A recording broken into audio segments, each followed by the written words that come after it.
Hello friends, welcome to SSC coaching centre. दोस्तों, आज के वीडियो में प्रश्न देखेंगे ज्योमेट्री के। ठीक है, ज्योमेट्री के प्रश्न लेकर के आया हूं। पूरा वीडियो देखिएगा, सब कुछ समझ में आएगा। तो चलिए स्टार्ट करते हैं। पहला प्रश्न है, यदि n भुजाओं वाले एक समबाहुभुज में प्रत्येक आंतरिक कोण प्रत्येक बाह्य कोण का दुगना हो तो n का मान क्या होगा। देखिए, मैं आपको एक समझा दूं। यहां पर सबसे पहले क्या क्या है, प्रत्येक आंतरिक कोण, आंतरिक कोण कह दे चाहे प्रत्येक अंतः कोण कह दे। ठीक है, क्या होता है n-2 इंटू 180 डिग्री। कितना? 180 डिग्री। और बाह्य कोण क्या होता है? बाह्य कोण होता है 360 डिग्री। अगर यहां पर प्रत्येक की बात कह दी गई है, हमेशा याद रखना, अगर प्रत्येक कह देगा तो प्रत्येक का मतलब होता है कि बटे में n से गुण डिवाइड कर देंगे। ठीक है, बटे में n। क्लियर है इतना? बटे में n। अगर प्रत्येक उसने कहा है तो ये शब्द प्रत्येक नाम का आया है प्रश्न में तो n से डिवाइड कर देना है। अगर प्रत्येक नाम का शब्द नहीं आया तो n से डिवाइड नहीं करना। ठीक है, कह रहा है कि बाह्य कोण का दुगना, बाह्य कोण कितना? 360। बाह्य कोण का क्या है? दुगना। बाह्य कोण का दुगना कर दो तो n मान क्या होगा भाई? n का मान क्या होगा? देखिए, प्रश्न को ध्यान से देखेंगे आप तो आपको क्या पता चलेगा कि 180 से 360 दो बार में कटेगा, n से n कट जाएगा। ये क्या है? n-2। ठीक है, और इधर क्या है? 2 का गुना 2 से करेंगे तो 4। तो n बराबर 4, ये माइनस का 2 बराबर के इधर आके प्लस का 2। ठीक है, तो n का मान कितना हो गया? 4 में 2 छोड़ देंगे, 6 हो गया। ये n का मान हो गया 6। सी ऑप्शन बिल्कुल सही, यही आपके प्रश्न का सही जवाब है। क्लियर सभी को? प्रश्न किसी को कोई समस्या यहां पर बिल्कुल भी नहीं होगी। क्लियर है? अब देखेंगे अगला प्रश्न। अगला प्रश्न है, दो समबाहुभुज के भुजाओं की संख्या 5:4 के अनुपात में है। 2, ये पहला हो गया और ये दूसरा। ध्यान से समझिएगा प्रश्न को। ठीक है, किस अनुपात में है? 5:4 के अनुपात में है। अगर मैं इसे 5x मान लूं, इसको 4x मान लूं, तो क्या इसके मान में कोई परिवर्तन आएगा? कोई परिवर्तन नहीं आएगा। ठीक है, अब देखिए प्रश्न में क्या कह रहा है। अनुपात में है और बहुभुज के हर अंतः कोणों का अंतर 6 है तो भुजाओं की संख्या क्या है? अंतः कोण, अंतः कोण मैंने क्या बताया था अभी अभी आपको कि n-2 इंटू 180 डिग्री। ठीक है, डिवाइडेड बाई n, यही बताया था मैंने। अंतर की बात कर रहा ना, अंतर करेंगे n-2 into 180 degree divided by n, और इनका अंतर है कितना? अंतर है इनका 6।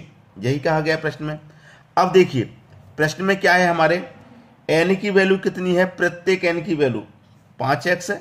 ये मेरा पहला हो गया, ये मेरा दूसरा हो गया, दोनों का अंतर निकालना है। तो ये कितनी है मेरी? 5x है, तो मैं यहां पर 5x लिख दूंगा। 5x माइनस का 2, ठीक है, माइनस का 2 इंटू कितना? 180 डिवाइड में कितना? n का मान 5x है तो डिवाइड में 5x माइनस दूसरा मेरा कितना है? 4x, तो n की जगह 4x माइनस का 2 इंटू 180 बट्टे में दूसरा n मेरा कितना है? 4x रहा है, 4x बराबर कितना? 6। अब देखिए यहां पर हम कटाएंगे, यहां पर कटा लेंगे। 4 से कटाऊंगा मैं 180 को तो ये 45 बार में कट जाएगा, क्योंकि 4 चौके 16, 2 बच्चे का 20, 4 पंजे 20 कट गया। और मैं इसे 5 से कटाऊंगा 180 को तो ये 36 बार में कटेगा। ठीक है, अब देखिए 36 का गुना मैं 5 से करूंगा तो 180 हो जाएगा, तो ये हो जाएगा 180x माइनस 36 का गुना 2 से करूंगा तो ये हो जाएगा 72। क्लियर है? माइनस का साइन है, माइनस ले लो।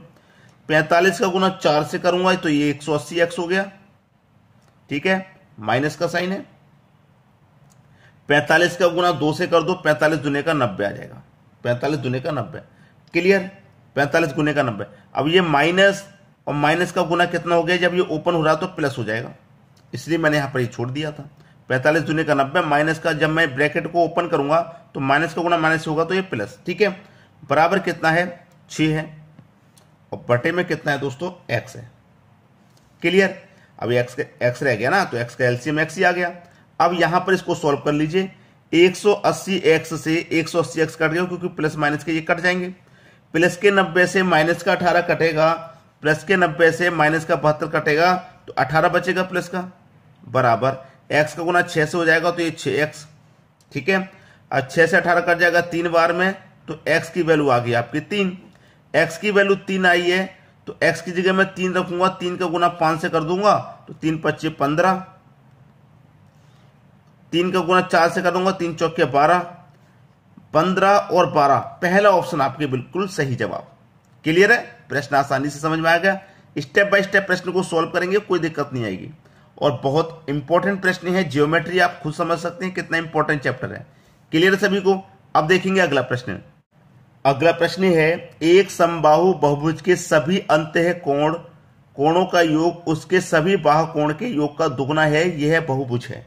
देखिए अंतः कोण क्या होते हैं, n-2 इंटू 180 डिग्री, ये होता है अंतः कोण। ठीक है, और बाह्य कोण क्या होता है 360 डिग्री।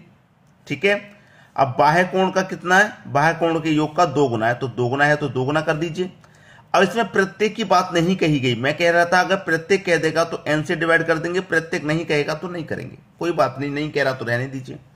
अब 180 से 360 आपका 2 बार में कट जाएगा, n-2 बराबर 2 का गुना 2 से करेंगे तो 4, तो आपका n बराबर 4, ये माइनस का 2 इधर आके प्लस का 2, तो n बराबर 6, आपका सही जवाब 6। ठीक है, तो बहुभुज कैसा है, ये 6 दिशाओं वाला है, मतलब 3 भुजाओं वाला आता है तो आपका ये क्या होता है त्रिभुज, 4 भुजाओं वाला चतुर्भुज। अभी n का मान 6 निकल के आया तो 6 भुजाओं वाला क्या हो जाएगा, षष्ठभुज। क्या हो जाएगा, 6 भुजाओं वाला षष्ठभुज हो जाएगा। षष्ठभुज कहां पर दे रखा मैं, सी ऑप्शन में, ये आपका सही जवाब। क्लियर है? अब देखते हैं अगला प्रश्न। अगला प्रश्न है, यदि एक समबाहु बहुभुज का प्रत्येक अंतः कोण इसके बाह्य कोण का 11 गुना हो तो इस बहुभुज की भुजाओं की संख्या कितनी होगी। अंतः कोण क्या होता है, n-2 इंटू 180 डिग्री होता है। ठीक है, मैंने क्या बोला, प्रत्येक कह दिया, तब प्रत्येक कह दिया तो n से हम इसमें डिवाइड देंगे, बराबर बाह्य कोण कितना 360 डिग्री। ठीक है, n से डिवाइड करेंगे क्योंकि प्रत्येक की बात कहा गया। इसने बोला है कि बाह्य कोण का 11 गुना है, बाह्य कोण का कितना भाई 11 गुना, तो 11 गुना कर दो, 11 गुना है तो कर दिया। अब n से n कट जाएगा, 180 से 360 2 बार में कट जाएगा, n-2 बराबर 11 का गुना 2 से करेंगे तो 22 हो जाएगा। अब n बराबर 22, ये माइनस का 2 इधर आके प्लस का 2, तो n का मान कितना, 22 में 2 जोड़ दो 24, कितना 24। डी ऑप्शन आपके प्रश्न का सही जवाब हो गया। अब देखेंगे अगला प्रश्न। अगला प्रश्न है, एक समबाहु बहुभुज के सभी अंतः कोणों का योग 1080 है, इस बहुभुज की भुजाओं की संख्या कितनी है। देखिए अंतः कोण क्या होता है, n-2 इंटू 180 डिग्री। ठीक है, बराबर सभी अंतः कोणों का योग 1080 है, जितने भी अंतः कोण हैं सभी का योग हमारे पास 1080 डिग्री दिया गया है। ठीक है, 1080 डिग्री। अब इसी को सॉल्व कर लेना है, आपके प्रश्न का आंसर आ जाएगा। देखिए मैं कटाऊंगा तो 0 से 0 कटेगा, 18 से 108 6 बार में कट जाएगा, n-2 बराबर कितना इधर 6, तो n बराबर 6, ये माइनस का 2 इधर आके प्लस का 2, तो n का मान कितना 8, n का मान 8 आ गया, पहला ऑप्शन आपका सही हो जाएगा। तो बहुभुज की भुजाओं की संख्या कितनी है, 8 भुजाओं वाला है, इसका मतलब ये अष्टभुज है। ठीक है, अब देखते हैं अगला प्रश्न। अगला प्रश्न है, किसी समबाहु अष्टभुज के प्रत्येक अंतः कोण तथा बाह्य कोण का अनुपात बराबर क्या होगा। भाई प्रत्येक अंतः कोण और बाह्य कोण का अनुपात पूछ रहा है किसी अष्टभुज के, समबाहु अष्टभुज। अष्टभुज है तो इसका मतलब n का मान आपको दे रखा है 8, क्योंकि n हम निकालेंगे भुजाओं की संख्या निकल के आएगी, मतलब n का मान दे रखा है कि अष्टभुज है हमारा। ठीक है, अब इसको सॉल्व करेंगे। एक बाह्य कोण बराबर क्या, बाह्य कोण निकाल लेते हैं पहले। बाह्य कोण बराबर क्या, बाह्य कोण का मान कितना होता है 360 डिग्री। ठीक है, प्रत्येक की बात करिएगा तो n से डिवाइड कर देंगे। अब ये 360 है, n का मान हमारा 8 है तो 8 से डिवाइड कर देंगे। 8 से मैं से डिवाइड करूंगा तो ये 45 बार में कट जाएगा, 45 बार में। बाह्य कोण कितना निकल के आ गया 45। अब निकालेंगे अंतः कोण। एक अंतः कोण बराबर क्या होता है, अंतः कोण बराबर आप जानते हैं, अंतः कोण का मान होता है 180 डिग्री, होता है कि नहीं। अब 180 डिग्री में से मैं क्या करूंगा, ये जो बाह्य कोण निकल के आया है इसे घटा दूंगा, तो कितना बचेगा, बाह्य कोण को मैंने घटा दिया तो ये बचेगा आपका 135 डिग्री। अब हमें क्या करना है, अंतः कोण और बाह्य कोण का अनुपात बताना है। अंतः कोण मतलब इंटरनल, बाह्य कोण मतलब एक्सटर्नल। इंटरनल हमारा कितना निकल के आया है 135, अंतः कोण 135 अनुपात एक्सटर्नल बाहर कितना निकल के आया है हमारा 45 बाह्य कोण। अब मैं इसे कटाऊंगा तो 45 से एक बार में कटेगा और 45 से 3 बार में कटेगा, तो 3:1 आपके प्रश्न का सही जवाब है, 3:1 यानी कि डी ऑप्शन। क्लियर हुई सभी को बात, आसानी से प्रश्न समझ में आ गया।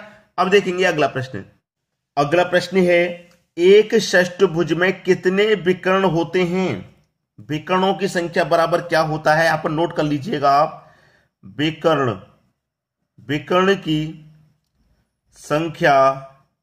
विकर्ण की संख्या बराबर होता है n into n-3 divided by 2।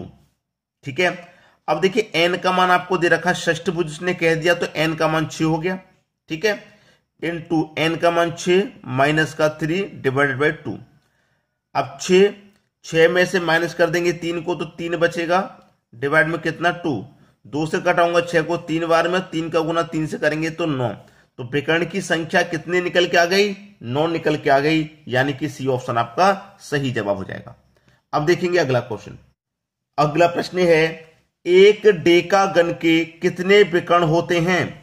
अब यहां पर डेकागन नाम का जो शब्द आ गया है, इससे काफी बच्चे परेशान हो सकते हैं। डेकागन का मतलब होता है 10 भुजाओं वाला। ठीक है, 10 भुजाओं वाला, दशम भुज जिसे बोलेंगे। ठीक है, 6 भुजाओं वाला षष्ठभुज, 8 भुजाओं वाला अष्टभुज, ऐसे 10 भुजाओं वाले को डेकागन कहते हैं। तो इसका मतलब n का मान तो आपको दे दिया, ये 10 भुजाओं वाला है। ठीक है, तो पूछ कर रहा है विकर्ण की संख्या, तो मैंने अभी अभी आपको बताया है कि विकर्ण की संख्या बराबर क्या होता है। विकर्ण की संख्या बराबर n इंटू n-3 और डिवाइडेड बाई 2 होता है। n का मान 10 है। ठीक है, 10 माइनस 3 डिवाइडेड बाई 2। अब ये 10 रहेगा, 10 में से 3 घटा देंगे 7 डिवाइडेड बाई 2, 2 से घटा देंगे 10 को 5 बार में, 5 7 35। ये आपका आंसर हो गया। कितने विकर्ण होंगे भाई, 35 विकर्ण होंगे, जो कि सी ऑप्शन में दिया गया है। क्लियर सभी को। अब देखेंगे अगला प्रश्न। अगला प्रश्न है, एक बहुभुज के 27 विकर्ण हैं, इसकी भुजाओं की संख्या कितनी है? भाई हमें विकर्णों का मान दे दिया। विकर्ण बराबर हमारा क्या फॉर्मूला होता है, हमारा फॉर्मूला होता है n into n-3 divided by 2। ठीक है, यही होता है विकर्ण बराबर। लेकिन 27 विकर्ण है, हमें इसका मान दे रखा है 27, तो भुजाओं की संख्या कितनी होगी, n का मान पूछ रहा है, क्या होगा। अब हमें नहीं पता n का मान, ना ही दे रखा है, तो हम क्या करेंगे, गो थ्रू ऑप्शन सॉल्व करेंगे प्रश्न को। हम मान लेते हैं कि भुजाओं की संख्या n है, पहला ऑप्शन ले लेते हैं, तो n की जगह मैं 9 रखूंगा। ठीक है, अब n की जगह 9 रखूंगा, 9 में से माइनस कर दूंगा 3 को, तो कितना आ जाएगा 6 डिवाइड बाई 2, 2 से कटेगा 3 बार में, 9 त्रिक का 27। तो इसका मतलब क्या हुआ कि मेरा पहला ही ऑप्शन सही हो गया। n का मान 9 रखने से मेरा 27 के बराबर आ रहा है, तो इसका मतलब 9 ही तो मेरा n हो गया। क्लियर सभी को। आगे सोल्व करूंगा, गलत आएगा, टाइम वेस्ट जाएगा। मैंने पहला ऑप्शन रखा 9, n का मान 9, और 9 रखने से मेरा मान जब 27 आ गया तो 9 ही तो मेरा आंसर हो गया। क्लियर दोस्तों। वीडियो पसंद आया लाइक करें, दोस्तों में शेयर करें, चैनल को सब्सक्राइब नहीं किया तो सब्सक्राइब करके बेल आइकन का बटन जरूर दबा दें। ठीक है दोस्तों, वीडियो देखने के लिए आपका बहुत बहुत धन्यवाद।